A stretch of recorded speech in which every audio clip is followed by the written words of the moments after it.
சில சமயம் நாம செய்யுற நல்ல காரியங்க யாருக்கும் தெரியாம இருக்கலாம். ஆனா அது எங்கேயும் போகாது, கண்டிப்பா ஒரு நாள் வெளியே வரும். ஆனந்த் அவரோட கிராமத்துல ஒரு ஹீரோவா இருந்தார். ஒரு தடவை பெரிய வெள்ளம் வந்துச்சு. அப்போ ஆனந்த் தன்னோட உயிரை பணயம் வச்சு நிறைய பேரை காப்பாற்றினார்.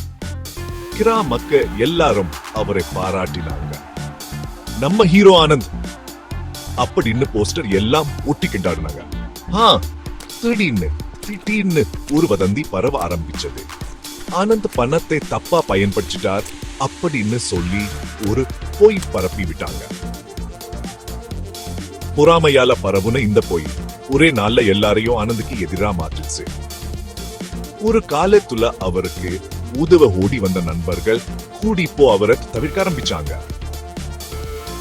ஆனந்த் மனசு உடைஞ்சு போயிட்டார். நான் எந்த தப்பும் செய்யலையே அப்படின்னு மனசுக்குள்ளே அழுதுகிட்டே இருந்தார். தனிமை அவரை சூழ்ந்துகிச்சு. ஆனா அவரோட மனசாட்சி ரொம்ப தெளிவா இருந்துச்சு. அவர் என்ன நம்புனார்னா, நமக்கு அங்கீகாரம் கிடைக்காட்டியும் கூட நல்லது செய்யறது நம்ம கடமை அப்படின்னு நம்பினார். ஆனந்த் தன்னோட வேலையில கவனம் செலுத்த ஆரம்பிச்சார். நேர்மையா அவளுக்கான கைவினை பொருட்களை உருவாக்கினார்.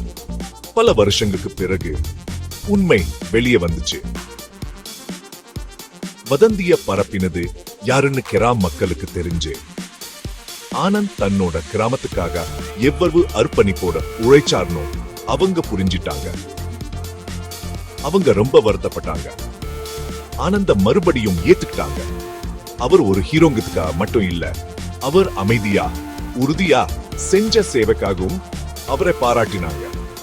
ஆனந்தோட கதை நமக்கு என்ன சொல்லுதுன்னா, நாம் மறந்து போயிட்டாலும் கூட நம்ம நல்ல செயல்கள் ஒரு நாள் பேசும்.